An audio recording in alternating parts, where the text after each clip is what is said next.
Okay, well, welcome everyone. It's lovely to see you all on this cold Canberra evening, and thank you very much for taking the time to join with this women's climate conversation. Feel free to introduce yourself and say hello in the chat, as we have come to do on these occasions, and a particular welcome to anyone who's joining from overseas. We do have some overseas registrations, and so welcome to you. So as per usual, we are recording this session, just to let you know. If you are worried about being seen, then keep your video off, but we would love to see you. And we will be recording in speaker view, so you won't be able to see yourself on the video too much anyway.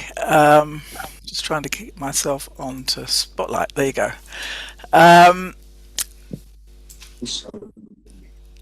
So I'd like to introduce Marnie Cruikshank, who's one of our WCC volunteers who's helping me here today online, and she is going to be keeping an eye on the chat and the Q&A, and later when we have the Q&A session she will be taking some of your questions. Now, just as a little housekeeping point, please can you all make sure you've got yourselves muted so we don't get any spurious background noise coming in. That would be really helpful. And I'd also like to introduce Rebecca Horridge quickly, I'm going to introduce our main speakers in a minute, but Rebecca Horridge is here from Community Radio 3CR, who we have a collaboration with, and Rebecca's going to be making a podcast of this event, so a summary podcast of this event to put on her program, which is called Earth Matters on Community Radio 3CR. So I'd like to start with an acknowledgement to country, and I acknowledge I'm here in Canberra, meeting on the land of the Ngunnawal and the Ngambri people here in Canberra, and I pay my respects to their elders past and present, and to other First Nations families who are associated with this Canberra area as well. And I'm just going to read a poem here, which is by a poet called Hazel Hall, and some of us feel as settler people in this country that when we give an acknowledgement to country we want to be able to say something sort of a little bit deeper, and Hazel sort of wrote this beautiful poem, which I'm going to say now. This land is the song of Indigenous peoples, all those who walked here and all their descendants. Song of the creatures and spirits of dreaming, song of the children and a culture they lost. This land holds the lines of its earliest owners, custodians who respected the earth, lines of their knowledge and wisdom of elders. We ask to walk with you in concord and peace.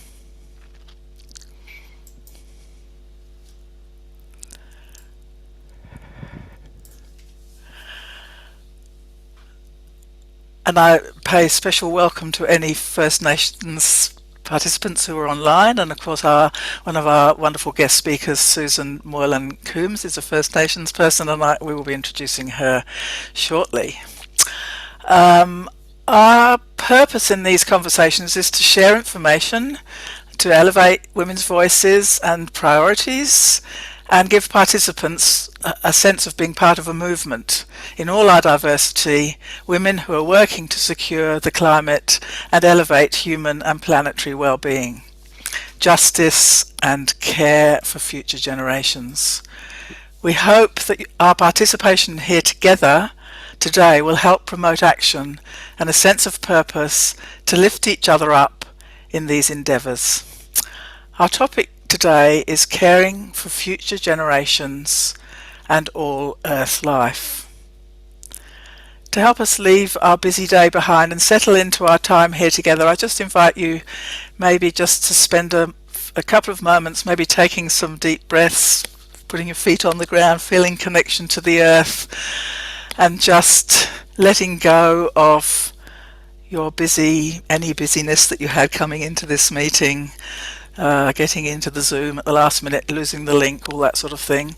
Just ground yourself, let go of all of that, and just bring your full presence into this time that we now have together, thinking about this topic together.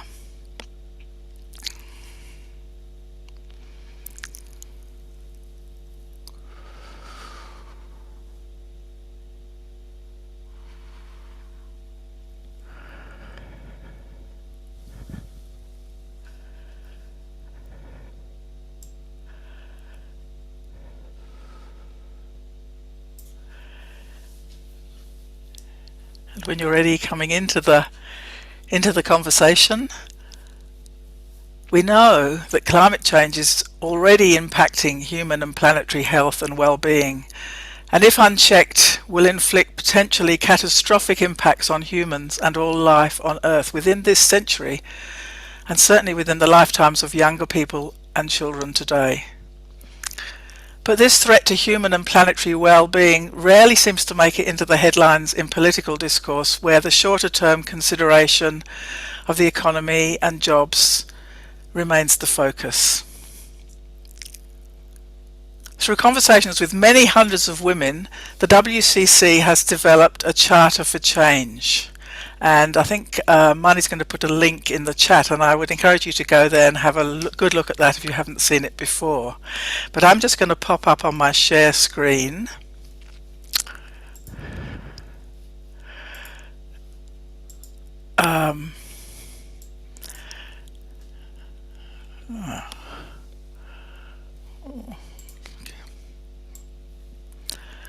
The Charter, and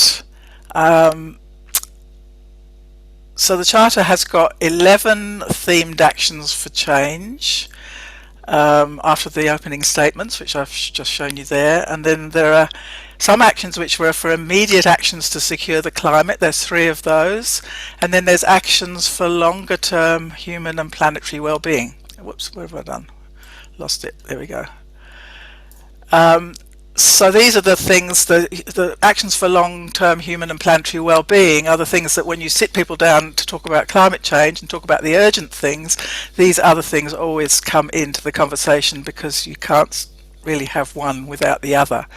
And today I'm just going to focus in, we're going to focus in on 2 of these actions in our conversation today. I hope that some of you can see large enough on the screen here. Action 4, which is listen and learn from First Nations knowledge. And I'll just give you a moment to have a little read of that. And then action 5, to uphold intergenerational equity and the rights of all Earth life, which just seems so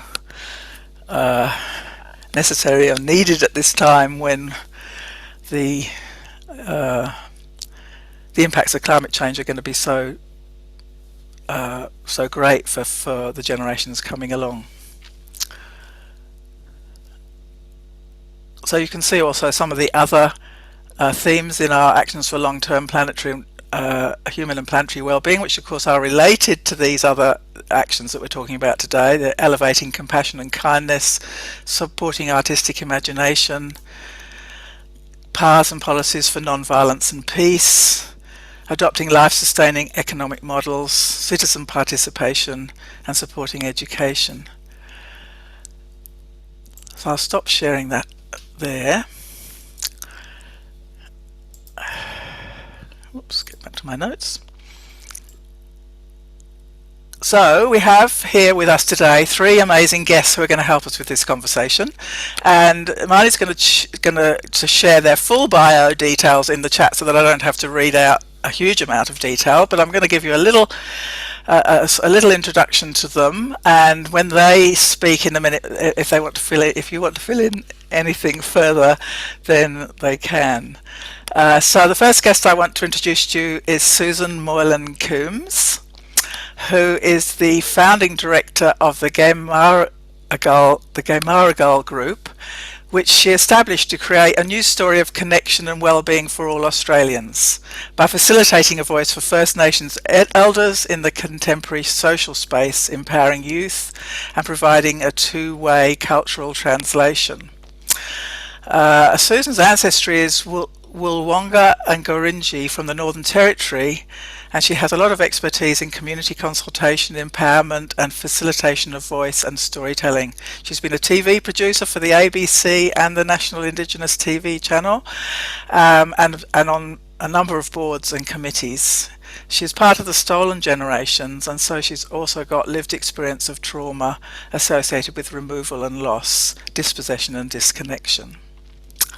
So we have Professor Susan Harris Rimmer, and this is the second time Susan's been on one of these conversations, so it's lovely to have you back, Susan.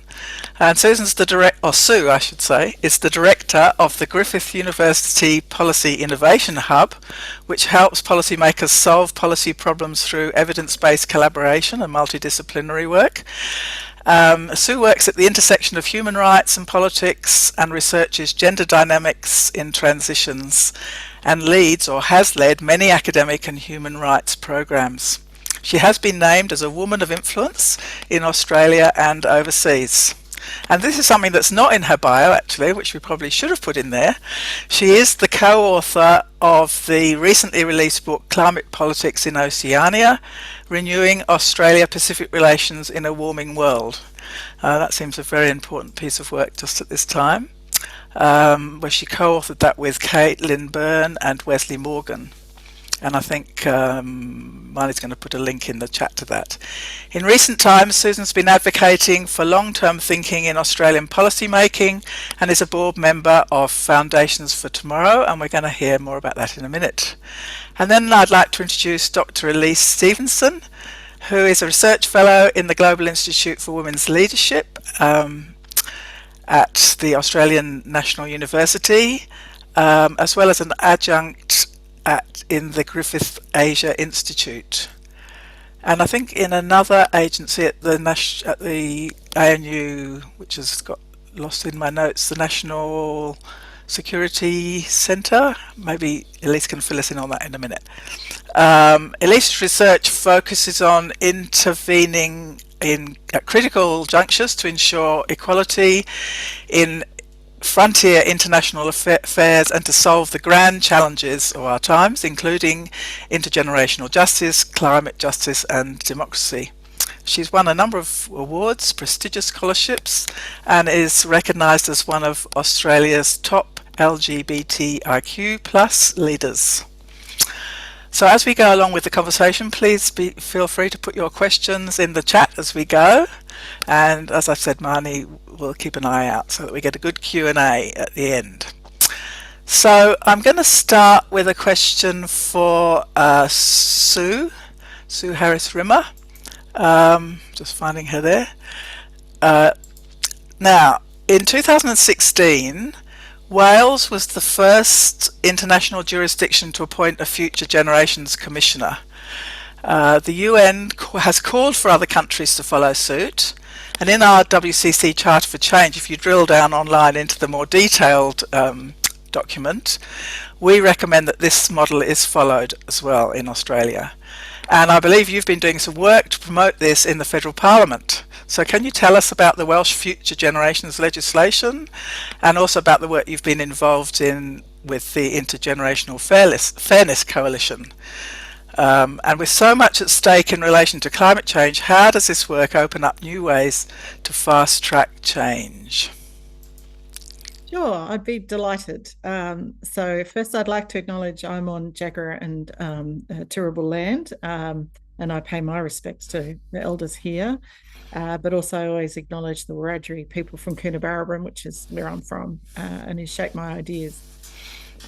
So we decided, I must say I've gone back to the law school. I'm not at the Policy Innovation Hub, but I was at the Policy Innovation Hub with Dr. Elise Stevenson, and our idea was to come up with a sort of a signature policy making idea, and we did a lot of thinking and thought that long-term policy making was really important, sort of inspired by ideas of intergenerational thinking, from First Nations wisdom, but also, just being faced with so many policy failures in Queensland and nationally over, short-term thinking and short-term horizons, leading to all kinds of accumulated problems.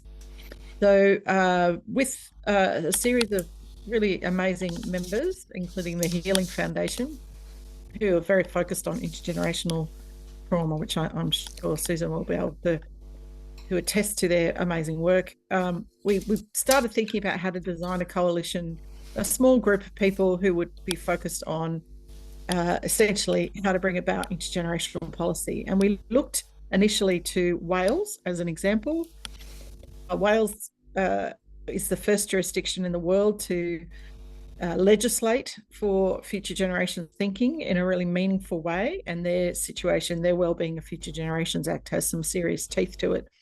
We were quite inspired by the process the Welsh went through to get the Future Generations Act. So they had a national consultation called the Wales We Want, to come up with 6 pillars of things that the Welsh wanted to have for themselves, which is very similar to this Charter for Change idea. They are interested in prosperity, but they didn't link that to GDP. They linked it to people's well-being and happiness and decent work. They are interested in a clean and sustainable environment. Wales, being like us, a coal export-based economy and agricultural economy, very similar to our previous economic base and our current economic base. They also wanted to preserve the Welsh language and culture. There was quite a few issues we really connected with. So then we made contact with Sophie Howes, who was the first Welsh Commissioner for Future Generations. And as a coalition, we worked with the Centre for Policy Development to bring her to Australia to go on a speaking tour. We were very happy to bring together a group of people around that. One of the things that led to was a focus through the Foundations for Tomorrow group on a parliamentary friendship group. So that was the first idea that we had. And we also thought about doing quite a bit of research, including this survey, which Elise has put in the chat. And we've been trying to focus on building the case for a focus on future generations, and particularly not closing off avenues of choice for future generations, particularly around climate change. Climate change is the kind of manifestly clear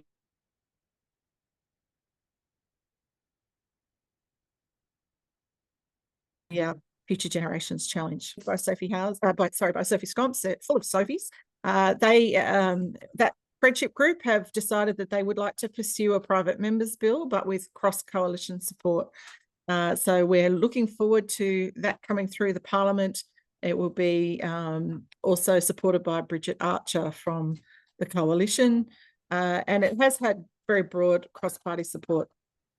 So that's where we're at. I mean, there's a lot of questions about where a Future Generations Commissioner and legislation should sit, what powers it should have. But in Wales, actually, all government departments need to put every policy through a future generations lens, and they need to show that the policy will be of benefit to future generations. It's had serious environmental benefits around a moratorium on road building to put more money into active transport and public transport, for example. It's stopped highways. It's done a range of very material things to promote the rights of future generations. And so that's the type of issue that we're looking at. And if you don't mind, Janet, we might just show the strong support we found in the Australian community for such a program.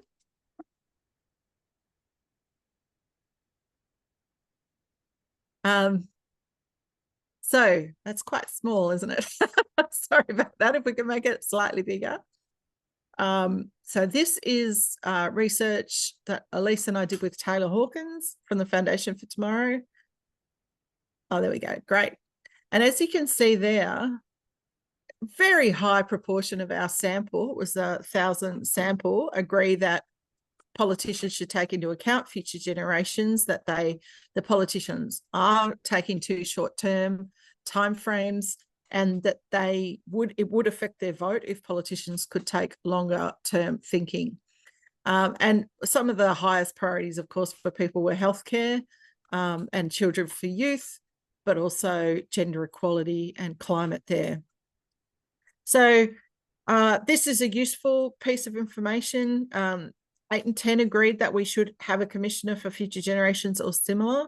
So we want a really tangible outcome here to protect the rights of future generations. Thank you so much, Janet. Elise, did you want to leap in on any of that? Not at this stage, only that it's very exciting, and I think we've been having several meetings at at a senior government level to show that there is interest, and I think that we're really battling with this whole short-termism, Australian political cycles, with what are the tangible nudges that we can try to encourage, kind of just very small changes that inbuild some of that intergenerational policy making in our government processes. I should say that also includes budget processes. So one of the more nerdy things Elise and I have ever done is analyse the federal budget, the most recent federal budget, in terms of longer-term thinking and intergenerational thinking. So you can see that research too on the EveryGen site. So it's basically looking at, it went through and sort of critiqued. There are some very long-term budget measures like AUKUS, and then there's some very short-term measures around, say, mental health workforces and housing, social housing. So we can do it when we want to, but we clearly are not taking longer-term visions when it comes to, say, closing the gap or a whole range of social policy measures that really require a long-term investment. So that was one of we think the first time in the world that people have made analysed a federal budget around intergenerational thinking. So it needs to get a lot more sophisticated, but that's a good start.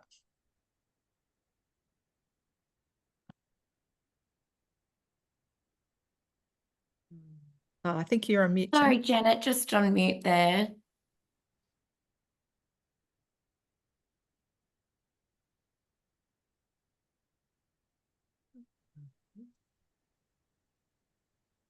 Okay, sorry about that. So I'm now going to introduce Susan Moylan-Coombs, and I can just put the spotlight on. Add the spotlight here. So Susan, so intergenerational fairness and care for the land and passing on of knowledge all seem to be hardwired into First Nations culture. Your organisation, the Gamaragal Group, was established to create a new story of connection and well-being for all Australians, it says, and to facilitate a voice for elders and youth. When you hear Sue Harris-Rimmer, talking about her work, what does this raise for you about how we can all work together to fast-track this change? I'd like to start by saying Warrami, Nagai Susan Nagai Garinjiwa Wonga, Gumata Pianga, Gumata Waranga, Matamarong Tianaga Aniga, Matamarong Balia, Gamaragal Guri Pemel. Hi, I'm Susan. I'm Garinjiwa Wonga. It's a matter of honour that I acknowledge the male spirits and the female spirits on the land on which I'm coming to you from, which is Gamaragal land. And I want to acknowledge other First Nations people online. So we are the oldest living culture on the planet, and caring for the earth and the future is something, as you said, is deeply hardwired into who we are. And it's about how we connect to country, connect to community. And, I was listening to Sue, and, there are great things that we can do and look to that intergenerational kind of future and how we can support people, young people, to inherit an earth that hopefully is a little better and healthier than we currently have. And I guess I want to say a couple of things in terms of, as First Nations people, that we've always had this deep connection to country and ancestral ties, and it's I guess for me, having the relationship with us as First Nations people is fundamental, and knowledge is something to be shared. But in terms of how we're sharing that, and who utilizes that knowledge, and how that reciprocal relationship and how we can share in outcomes, I think is fundamentally important. Because your action 5, which is upholding intergenerational equity, in terms of how we find ourselves as First Nations people in this country, that equity and how we see ourselves within society is not great. So as a mother, I have 2 children, and the thing is that how do we look to the future when we haven't addressed the historical issues of the past? And when we look at, for us, the crimes against humanity, genocide, and the theft of land, where is the equity? And how do we come back from that if we keep leaping forward into the future? And yes, I think as a nation which is young, 230, 40 odd years, when we have 65,000 year plus of being connected to country, I think there is a lot we can share, but it's how we do that together, because that intergenerational trauma continues. And we are, the only Commonwealth nation to not have a treaty with its original peoples. So when do we ever stop to take the pebble out of the shoe of this country and really recognize the gifts that we have to share, but not have it taken from us? Because companies, organizations, tend to mine our cultural knowledge for economic outcomes and benefits to people. And it's really about, we want to share it, but we don't want to continue to be in a place of disadvantage. And our children, like what's going on in Alice Springs, continually be penalized for things that are just a response to historical traumas that never really get healed. So we would like to be in a position where we do have agency in terms of self-determining our lives, and Australia did sign up to the United Nations Declaration of the Rights of Indigenous People. So what does that mean? And if you've not read those rights, there's 46 articles that really speak to why it's important for us to be able to have our unique and distinct cultural presence and be recognized as the unique, distinct peoples that we are. So we are all spiritual beings having a human existence this lifetime. And what is it that we want in terms of that legacy into the future? And I talk about the story of the tree, that as humans, it's about how we plant the seeds of a tree of the shade we will never sit under, but we are gifting it forward to future generations and making that path a little bit easier for our future generations. So when I get to talk again, I'll share some things around what's important in terms of the 3 worlds and caring for country and caring for community. Thank you. Much. So now I'd like to turn to Elise. And Elise, you're a gender researcher, and you have an interest in intervening at critical junctures to ensure equality in international affairs and grand challenges. And climate change is certainly a frontier international issue and a grand challenge. So I'm just wondering what Sue and Susan have already said, what you would like to add to that, to respond to that. Yeah, thanks so much, Janet, and it's such a pleasure to be here. I'm joining you from Ngunnawal country, Binalong, small rural village out in New South Wales. And one of the, I guess, the photo that I've got there behind me is a picture that was taken when Sue and I were in far west Queensland, doing a lot of this work actually around feminist climate justice and what does justice look like in a climate context and in a feminist context. for me, that kind of my expertise or interest, is a little bit unwieldy. So I'll just make it really simple. At the Global Institute for Women's Leadership, I'm really interested in the question of whether we are always doomed to repeat past inequalities. And particularly, I look at gender inequalities. So a lot of the theory that I'm immersed in all the time is what we call institutionalist theory. And as far as institutionalist theory goes, this theory says that, well, new policies or regulations or organizations or institutions that are founded or created in more gender equal times, they should be more gender equal, right? The whole idea is that kind of the timing, the circumstance, who founds things, who creates legislation, who creates policy, has an ongoing impact on the way in which that institution develops. So basically, I'm really interested, a lot of our climate action has really grown and been spurred on in these last few years in particular. And we see a flood of resources, a lot of attention, a huge amount of action taking place.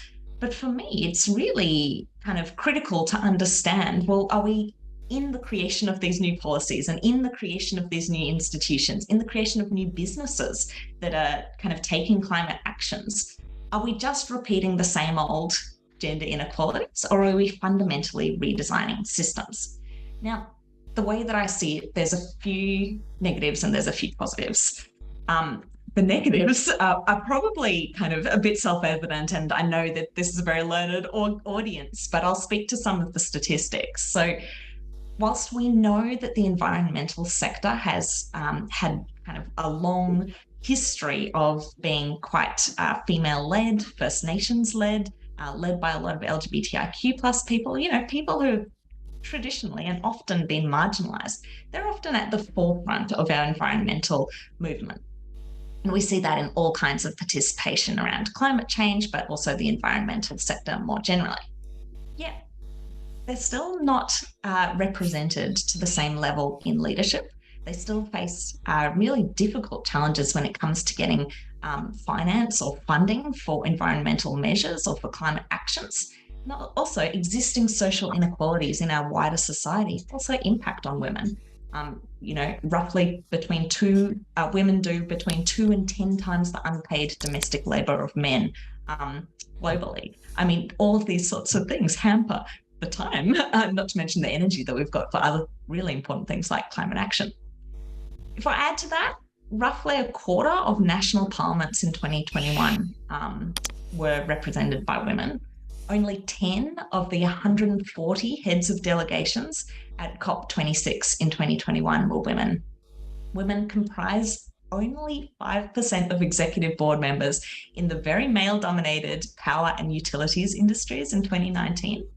And if we have a look at some of the kind of proactive measures that governments are now taking around climate change, we have things like just transitions. And if you're familiar with this word, or maybe not, in essence, this just means that as we are transitioning away from fossil fuel industries, and there's lots of towns around Australia that are very heavily reliant on fossil fuel industries, basically the idea of a just transition is that, well, we're going to help those towns to transition to, for instance, renewable energy industries so that people don't get left behind.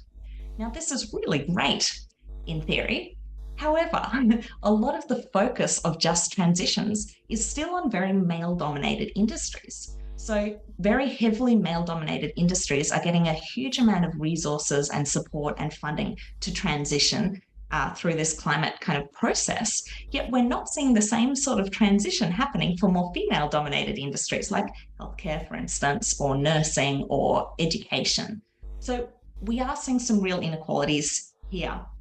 And it really leads me back to this question, are we always doomed to keep repeating the same gender inequalities? And what we know is kind of the reality is that gender inequality is both exacerbated by climate change and will exacerbate climate change. So a lot of the work that we've been doing at the Global Institute for Women's Leadership, and I'm just going to share my screen super quickly. but it's been around kind of, well, what are alternative modes of climate actions that can be taken? And I think particularly from an entrepreneurial lens, because many businesses go out and they seek to do work, and they're often intergenerational in their kind of long-term impact, I suppose. So we've been thinking a little bit about how would you kind of centre feminist and First Nations and queer principles, embed some of the principles that we know are working around social impact or social entrepreneurship and the circular economy, to then look at, well, what are both the kind of challenges of climate action, but also these really big opportunities that we have to transition.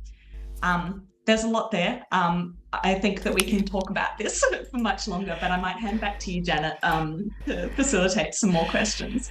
Thank you very much. Thanks very much to all of you. So I now want to sort of hear a bit more. I'm just wondering whether one thing that's intrigued me by what's come up is this idea of looking forward, intergenerational equity, looking forward, and the sort of challenge that Susan gave us to, well, you can't go forward without also addressing the past. So there's a sort of a paradox or something there that I think maybe could be unpicked a little more.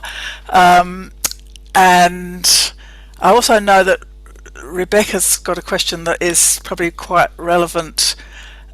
Yeah, maybe hold that thought about the going forward and looking back. And I'm going to ask Rebecca to ask her question, and then maybe I'll go to each of you to provide some more comment.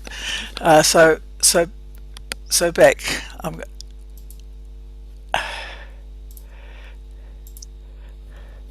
Okay, can you hear me? Yeah, good. All right. So the topic of this conversation was written as caring for future generations and all life. And this is a kind of a bit of a blank check question. Just talk about what you want to talk about. But my question is, what stands in the way of people caring for future generations and all life? Thank you. So I might go, maybe I'll go to Susan Moylan-Coombs first to comment on. I'm laughing and I shouldn't. In Australia, we pick and choose who we care about. Yeah. As the original people on this land, do we really get cared about? Or are we othered? Are we still in a place of disadvantage because we are othered? And as the original people, as the oldest surviving living culture on the planet, we have knowledge that continues to get overlooked. And it's at the whim of government whether something gets funded. It's at the whim of society if we are allowed to, speak and have our say. So is it really a democratic society? I would question that.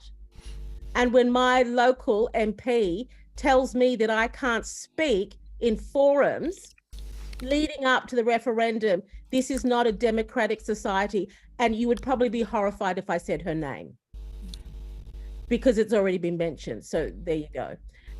In terms of looking back to look forward, that's the lesson of the kangaroo. And I note that the kangaroo and the emu are on the Australian coat of arms. Why? Because Australia keeps leaping forward. The lesson of the kangaroo, if it comes into your view for the day, is to make sure that things are progressing unencumbered. So things are easy. And we can also get questioned to look back, because if we're not progressing well, something's holding us back. And the kangaroo asks us to look back to fix that so we can move forward unencumbered. Those two creatures that can only move forward are on the Australian coat of arms, but they're totems for us as First Nations people. And so things get taken from our culture and used for the purpose of other people's benefit. And who underwrote this country that you today call Australia? We did, as First Nations people. And that asset has been taken from us and denied us. And our children are still living in trauma, and so are our old people. And we need to care. We need to truly care about our humanity. And if we're going to look to the future and how we care about the planet, it's about our human spiritual relationship that we have with country and the planet. Thank you. You said before you had some things you wanted to say. Shall we come back? Just really quickly, because I know that time is the essence. So one was the lesson of the kangaroo. The other is the lesson of the butterfly. Butterfly is all about transformation. And are we really transforming in a way that brings everybody along on the journey? One of our cultural principles is take what you need, not what you greed, and you can only move as fast as the slowest. And in traditional times, the slowest were children, mothers and babies and older people. So it was about everybody getting from point A to point B. And everybody was caring for country, caring for community, caring for family in those processes. So I believe in the three worlds. There's the human world, the physical world, the environment, and the sacred world. When you have all of those things in balance, life is good. And just like in Bhutan and gross national happiness, which I've had the honor to go and meet with that minister, there are a whole lot of things that Australia simply doesn't do. And that is caring for people and people's psychological well-being. We just do things in GDP. We just do things that are economic. Like it's about capitalism. When do we care about the planet and when do we care about humans? And fellow human beings that live on this continent, because we gallop into the future, and we still haven't really sorted that past out. So Sue, I'm going to throw to you, and I'm going to bring Elise in here as well for some further comment on these threads that are coming up. Well, personally, I couldn't agree more. I think unless Australia deals with the trauma and lies of its past, we're not going forward. And, those of you who've read my work, I'm a very avid proponent of a national human rights framework that has self-determination clearly stated in it for First Nations peoples, but we haven't achieved that. And so for me, I'm often conflicted to say, which I think is kind of gets to Rebecca's issues, what are you on about, Sue, going on about rights for future generations when you haven't managed to get rights for current generations, right? And that is a real problem in the way I work. But I feel like some of these issues are so important that we've got to do both at the same time. We have to keep advocating in both directions, so justice for the past, justice for present, and justice for the future. We have to think temporally in the way that our elders do, in the case of we can, this concept of everywhere, and we can be non-linear in our time, and we have to be thinking harder about how we're going to demonstrate justice. So I like what Rebecca said, what does it mean in real life? It means showing respect to First Nations thinking and wisdom and people. It means taking the lessons of the voice. We didn't get the outcome, but we can definitely take the lessons, and we've got to work harder, clearly, to make sure that, that's our job. That's white fella work, to make sure that other people understand the impact of this. And I feel like most Australians didn't understand their history if they could vote the way they voted. So that's on us, right? That's our duty now. And at the same time, we have this looming climate crisis. And, to me, one of the deepest injustices, I'm about to go to the Torres Strait, and it fills me with it's grief and anger and fury that Torres Strait Islanders are going to be the first to feel really devastating impacts of climate change. It's happening already. There's a federal court case, there's a UN complaint that was upheld around the right to life, the right to family life, the right to privacy, the right to culture, all being destroyed by lack of adaptation and mitigation of climate change in the Torres Strait. And yet, what have Torres Strait Islanders done but tried to preserve thousands and thousands of years those beautiful places? And then in 200 years, what have we done? It's mind-blowing. And we have to keep all of those ideas in our heads at the same time so that we can keep working forward. and try not to get crushed with it, and try to stay active. So in real life, we have to, show absolute solidarity to the people of the Torres Strait. We have to keep the pressure on our parliament to think long term in every domain. And we have to keep showing solidarity as much as we can. But also, exactly as Susan said, we have to challenge the economic models that we're under, and just constantly make it clear. What I like about the Welsh model is it keeps bringing it back to humanity and life and species and landscape and as opposed to money and extraction. And in their case, they were treated as a colonial, basically all the wealth dug up out of Wales and sent to England, very similar to what happened in Australia. Their children taken, their language taken. There's a lot to learn about those techniques that were used here as well. So, we basically have to learn our lessons of history and apply them to our future, and just be much more savvy and to be more urgent, I think, in what we're doing, because it really is life or death stuff. It always has been for many of us, but right now it is really life or death stuff. Thanks, Sue. That's a lovely response. I'm going to go to Elise now, and I'm sure she's got some comments, but sort of because us women are very good at multi-skilling. At the same time, I'm also going to ask Marnie whether there's anything in the chat that we can be addressing as we go along. I was just going to jump in. I think what Sue just said there around, we haven't got it right for the current generation, let alone the future generation. Yeah.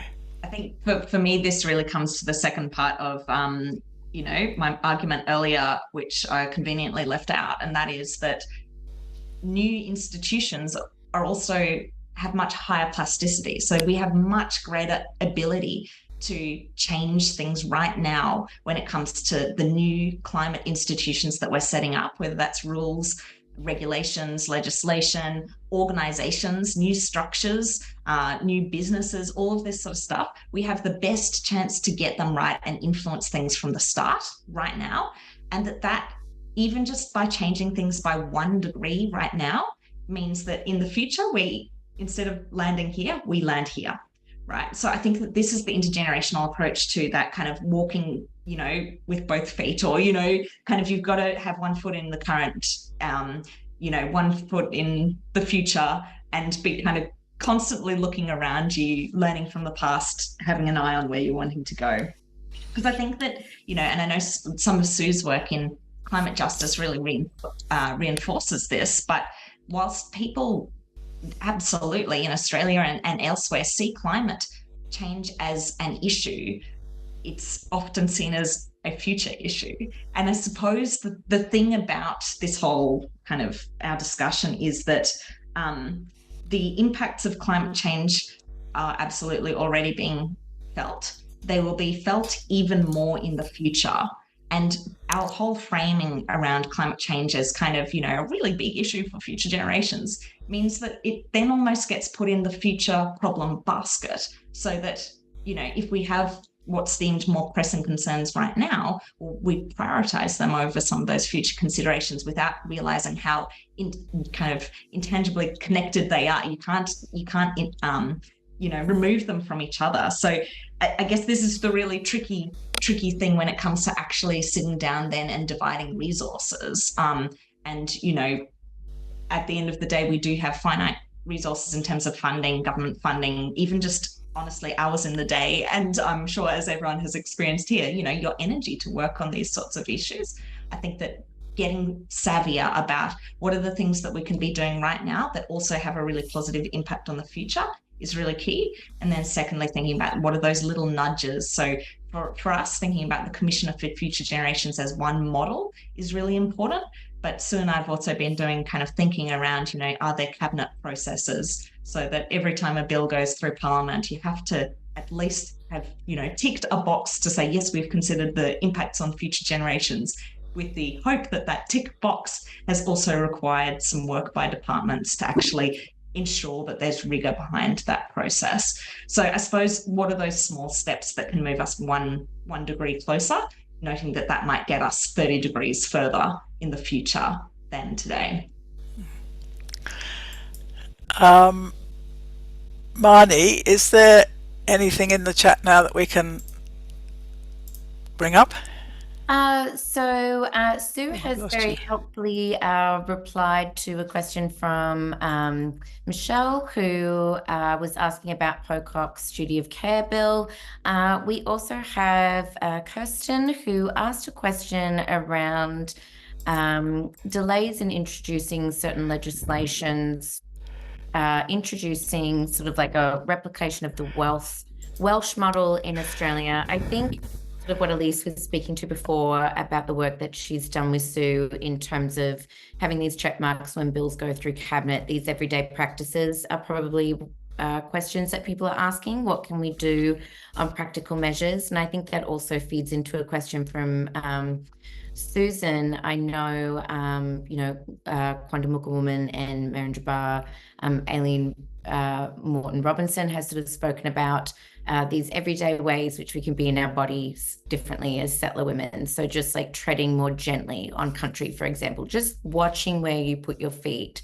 So these everyday practices that we can do on certain levels, I suppose individually, state and federally. And there's just one other question actually that has come in here, which is a really important one around taking an intersectional lens to thinking about how women and people with disabilities are recognised as leaders in climate justice, and obviously how they are differently affected as having these embodied knowledges also coming from marginalised communities. So I'm not really sure who would like to take this question first, but I suppose just sort of reframe it in a more general way. What are some personal suggestions that we have on different levels that we should either advocate for to our representatives or enact in our everyday positionalities to push towards change? So would you like to take that up, Susan? That's so wide. Yeah. That's all right. I guess to start off, if there is an opportunity to be looking to the future and having recognition of that in today's current climate, but also in policies and legislation and things and programs and processes that government's going to do, I guess in terms of sustainability and how we as a nation move forward, we are all acknowledging country. We're all recognizing that we're on country. So what are the impacts of future work, programs, legislation, all of that stuff, and being able to have that, almost the checklist, and I hate saying tick a box, but what impact is whatever the business is going to have on country? And then if we're going to recognize country first, then we need to recognize people who are connected to country. So First Nations people and the desire of First Nations elders and knowledge holders to maintain and protect country. And if we truly cared about the future, we would be listening to all of the diverse voices of First Nations people to look at whether it's what we call Canberra, Ngunnawal country, Ngambri country, or Sydney, Gadigal, Gamaragal, Darug. If we're building roads, you're building on country, and that country belongs to someone. And be mindful of that and be able to look in relation to caring about the knowledge for future generations. And I just want to back up with what Sue was saying in terms of the people of Zenith Kest. So Mr. Torres may believe that he discovered really. So Zenith Kest, the people who live up there, will be the first climate refugees. And when are we going to listen to the voices that are clearly and firmly talking about the impacts that are happening because of the lack of political will to actually do something real to fix the situation for First Nations people? And if I can also add that I totally agree in terms of how we are inclusive of peoples with a disability, and what how can we bring everybody in? We need to care about our shared humanity. And I'm done. Beautiful. Sue or Elise, would you like to pick up the conversation? Sure. Just in relation to recognising people with lived experience of disability as climate leaders, I think that's incredibly important. We need all the talent we have. We need all the resources we have and the resourcefulness that we have to get through this climate crisis. Essentially, it's going to rely on all of our talent and all of our effort. And that means, understanding. I mean, for me, it makes so much sense that the people who have guarded Australia and stewarded Australia's natural resources so beautifully for so long would be your people you'd listen to around how to care for country, right? Like, that makes perfect sense to me. But there will be a lot of different, like the idea we say this, it's got to be a just transition. It has to be a fair transition. What is that going to look like actually when our economic models have to change, our energy models have to change, the way we design cities have to change? It's got to be all of us understanding, that no one gets left behind, and that, essentially, basically we're going to need all these people with diverse lived experiences contributing the solutions. Now, the IPCC report has acknowledged that. Every piece of research that Elise and I have ever looked at says diverse teams make better decisions, diverse groups make better decisions, and yet we just don't do it. We don't listen to diverse ranges of people. We listen to a very elite group, and we don't seem to be able to go deeper to that, and so we get the same tired solutions that don't work for us every time. So, I'm hoping that climate change is such a disruptive event that perhaps we will be forced to look, but I'm worried that actually in an emergency is often when diverse voices are pushed to the side. So it is up to advocates for diversity to be noisier, much noisier, and to really demand our space. And I think, if the Disability Royal Commission has taught us anything, it's that there's been such a systematic marginalisation of people with disabilities, and it's to the nation's detriment. So, there are a lot of lessons to be learned. Aged care, disability, all these royal commissions, just with, systems failure after systems failure. And we can't let our climate adaptation be another one of those systems failures. Thanks, Elise. The thing I'd probably end on is, at Jewel, that's the Global Institute for Women's Leadership. We often say, look, we don't want to fix women, we want to fix systems. And I think you can apply a similar approach here. I guess, to me, the irony is not lost on me that kind of the climate crisis was not created by First Nations people, largely wasn't created by women. And yet it's women and First Nations people who are left to pick up the pieces. And I really I don't like this idea of, yes, on the one hand, absolutely, we need to be supporting people with disability as leaders in climate crisis. But I also want us to recognise they didn't create the climate crisis. And if they have an unfair burden on them to be kind of exemplars for, people with disability or First Nations people or for women, then, that's really just a bit bullshit. And it continues to create these cycles we're actually trying to break. And so whilst, yes, I absolutely want all sorts of groups who have been minoritized and marginalized in this process, I absolutely want them to be louder. I also want to say it's not your fault, and it's not only on you to fix. And, I don't want us just to take an individualistic kind of approach of, kind of empowering and working with individuals, but, let's fix those systems. So yes, First Nations folk, women, people with disability, LGBTIQ plus folk, be louder, but government, listen harder, invite them in the first place, change those systems fundamentally where we can. So I guess that's where I'd leave. What I am really kind of hopeful about is the fact that there's conversations like this. It's really hard though, and we're dealing with big issues. So I guess solidarity to you all, and thank you again, Janet, for this. Thank you. Well, thank you very much to all of our guests. I think we can all agree that it's been a wonderful conversation. I said at the beginning that part of the aim of this conversation is for the participants to feel that they're part of a movement that is having these conversations, and I think, and I hope that all of you lovely folk online have felt that. And I should just add that we are also part of an international movement of organisations like the Women's Climate Congress in Australia. We're in touch with organisations overseas who are working really hard to be inclusive of First Nations people and other hitherto marginalised groups across the globe, and bringing this type of conversation, this type of inclusivity right up the line, right the way up to COP as well.